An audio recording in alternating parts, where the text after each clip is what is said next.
लगता है कि खित्ते का भी जो अमन सलामती है वो भी एक एज पर रहेगी। एक लिहाज से आपकी बात में वजन है।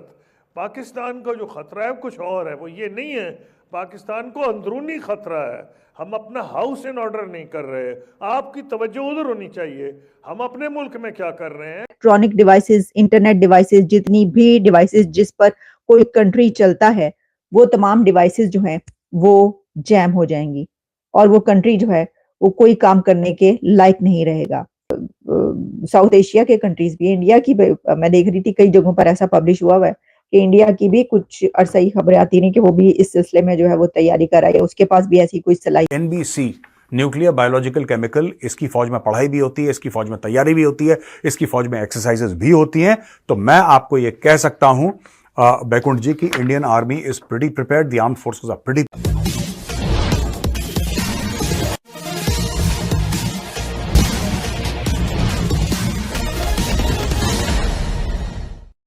दुनिया जहां रूस यूक्रेन युद्ध और इजराइल हमास युद्ध में फंसी हुई थी, उसी दरमियान भारत ने EMP बम, इलेक्ट्रॉनिक मैग्नेटिक पल्स बम का सफल परीक्षण करके विश्व को चौंका दिया है।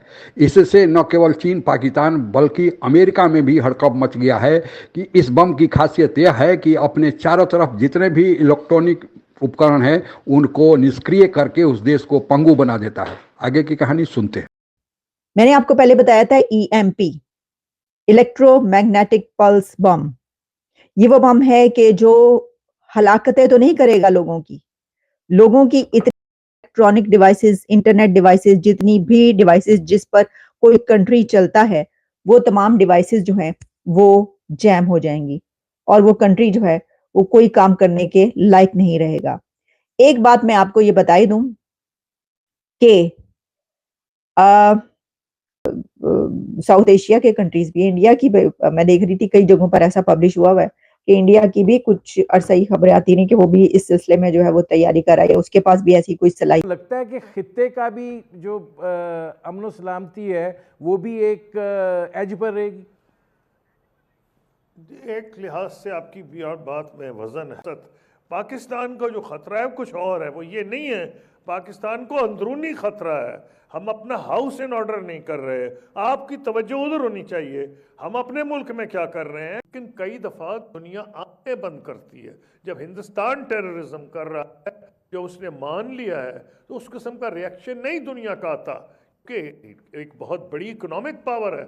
इंडिया ने हमारी तरह गया एक दफा IMF, लेकिन सबक सीख गया। उसने देख लिया उसके उसको बेचारी को ज्वेलरीज भी उन्होंने औरतों की रखनी पड़ी थी। उनके पास कुछ नहीं रहा था, बुरा हाल था उनका, लेकिन उन्होंने दोबारा नहीं गए। हमें तो एक ये जो होता है वो नशा हो गया है, लोगों से पैसे लेके कर्जे लेके अपने मुल्क को चलाना। तो आप कर देंगे। भारत हर समय यह चाहता है कि पड़ोसियों के साथ अच्छे रिश्ते हों, ठीक है जी। पर अगर कोई यह कहता है कि हम आपको आंखें दिखाएंगे और हम ये करेंगे वो करेंगे, या फिर भारत आके आप टेररिस्ट एक्टिविटीज को प्रमोट करते हैं, आप आतंकवाद को प्रमोट करते हैं, तो हम उनको छोड़ेंगे नहीं। देखिए दोस्तों, फौज में एक कॉन्सेप्ट होता है जिसको कहते हैं हॉट परसूट। मैं आपको बताता हूं हॉट परसूट होता क्या है। हॉट परसूट ये है कि ये हमारा लाइन ऑफ कंट्रोल है। मैं उदाहरण दे रहा हूं, आपको समझने वाली बात है, उदाहरण दे रहा हूं। ये लाइन ऑफ कंट्रोल है, 750 किलोमीटर लगभग है लाइन ऑफ कंट्रोल, ठीक है। पाकिस्तान और भारत के बीच में जो कॉन्टेस्टेड एरियाज हैं वो 750 तकरीबन किलोमीटर, कुछ 10-15 आगे पीछे होंगे, तकरीबन 750 किलोमीटर का लाइन ऑफ कंट्रोल है। हॉट परसूट का क्या मतलब है? अगर पाकिस्तानी आता है और भारत में वो एंटर करता है और फिर आतंकवादी गतिविधि करके वापस जाता है, तो भारतीय सेना को यह अधिकार हो कि उसके पीछे पीछे जाए और पाकिस्तान के अंदर। कितना ज्यादा दोस्त है इजराइल का। आप ये देखिए, इंडिया जो है वो रशिया का कितना करीबी जो है वो अलाई है, क्लोज पार्टनरशिप। इसके बावजूद इस सूरत हाल में उनकी तरफ से कोई इस तरह की जो है फजूल किस्म की स्टेटमेंट्स नहीं आ रही। कोई जो इंडिया है वो ये नहीं कह रहा कि हम चढ़ दौड़ेंगे, इस जंग में हम भी शामिल होंगे। इंडिया ने ये नहीं कहा किसी को कि इस जंग में हम तुम्हारा साथ देंगे, किसी को उसने नहीं कहा, बल्कि वो सिर्फ देख रहा है इस वक्त। इंडिया इस वक्त देख रहा है कि ये जंग किस तरफ जाएगी और ये क्या हाल होगा, और वॉर्न कर रहा है और रिक्वेस्ट कर रहा है कि आप ये जंग नहीं है। वो तो पहले कह चुके हैं ये इरा जंग का नहीं है, वो खुद जंग नहीं करना चाहते। तो जो पाकिस्तान के उलमा और ये जो मौलवी आते हैं ना, इनको रोके हुकूमत कि सर ये ज्यादा आप कफन बांध के या तो निकल जाए, या फिर एक जरा धीरज आराम से हौले, मतलब ये जो है ये सिलसिला इस तरीके से नहीं चलेगा। जनाब दी वॉल स्ट्रीट जर्नल जो है उसने जो खबर दी थी, मैं बता देती हूँ, Iranian attack expected on Israel in next 2 days, जो कि उसने ये जो बात कही थी ये 11 अप्रैल को कही थी, और अब उसमें जो है वो एक दिन यानी कि चंद घंटे बाकी रह गए हैं।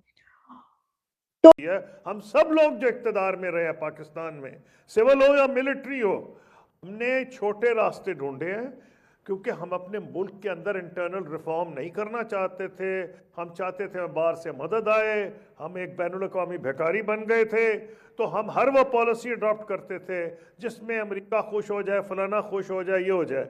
देखें, बात यह है कि अगर हमारा अपना मुल्क सही रास्ते पे चल रहा होता, तो ये मैं मानता हूँ कि 9/11 के बाद एक सिचुएशन ज़रूर पैदा हो गई थी जब सारी दुनिया इकट्ठी हो गई थी, यूएन के रेजोल्यूशंस हो गए थे, वो मैं मान गया। लेकिन मैं आपको ये कह रहा हूँ कि असल में जो बुनियादी बात यह है कि हम खुद इंसारी पे हमारी पॉलिसी नहीं है, तो कई दफ़ा हम वो पॉलिसीज़ अडॉप्ट करते हैं। वाकई मैं तो फॉरेन मिनिस्टर था, एक बड़ी मुश्किल वक्त था कि हम दुनिया को यह कह रहे थे कि जनाब हम तो टेररिज्म को रोक रहे हैं, वो कहते नहीं आप तो दोगले हैं, आप पैसे हमसे लेते हैं और आप सपोर्ट करते हैं इनको, ये जो तालिबान है। अब सबको पता है कि अब जो भी युद्ध आने वाले समयों में होंगे वे सभी ट्रेडिशनल युद्ध नहीं होंगे, यानी सामने इन्फेंट्री या सेना एक दूसरे के सामने नहीं आएंगी, न लड़ेंगी, न ही ज़्यादातर तोप और गोलों से लड़ाई होगी, टैंकों से लड़ाई होगी,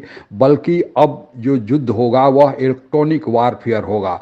और भारत ने इसी क्षेत्र में एक ऐसी सफलता प्राप्त की है और ईएमपी बम का जो आविष्कार कर लिया है, इससे अब भारत के चारों तरफ जो भी इलेक्ट्रॉनिक उपकरण होंगे, चाहे टैंक में हो, एरोप्लेन में हो या शिप में हो, सभी इलेक्ट्रॉनिक उपकरण भारत एक झटके में जाम करके उन्हें निष्क्रिय बना देगा। तो आजकल जितने भी युद्ध के या डिफेंस के उपकरण बनते हैं या कोई दूसरे उपकरण बनता है, वो उन सभी में इलेक्ट्रॉनिक चिप्स लगे होते हैं और उन चिप्स पर ही यह ईएमपी बम हमला कर देता है, उन्हें निष्क्रिय बना देता है और उस देश के सारे संचार उपकरण हो या फिर युद्ध में उपयोग में लाए जाने वाले कोई भी हथियार हो, उन सबको निष्क्रिय कर देने से अब भारत पर कोई आंख भी उठाने की क्षमता नहीं रखता है। ऐसी क्षमता बताया जाता है कि गोपनीय तरीके से अमेरिका ने अपने यहाँ बनाई थी, लेकिन उसका अभी तक खुले रूप से इजहार नहीं किया था। लेकिन भारत के इस खबर से कि भारत ने भी यह कैपेबिलिटी हासिल कर ली है, पूरी दुनिया में हड़कंप मच गया है और मचना ही था, खासकर हमारे दोनों दुश्मन चीन और पाकिस्तान को। जो भारत के रक्षा मंत्री राजनाथ सिंह ने हाल में कहा था कि घर में घुसकर मारेंगे, दरअसल उनके इस जो साहस के पीछे, इस बयान के पीछे यह तर्क था कि भारत अब अजेय हो गया है। आज के लिए बस इतना ही। जय हिंद। आप अगर हमसे जुड़ा रहना चाहते हैं तो कृपया मेरे चैनल को सब्सक्राइब करें तथा बेल आइकन भी दबा दें ताकि नई वीडियो की जानकारी तुरंत आप तक पहुंच जाए। धन्यवाद। जय हिंद।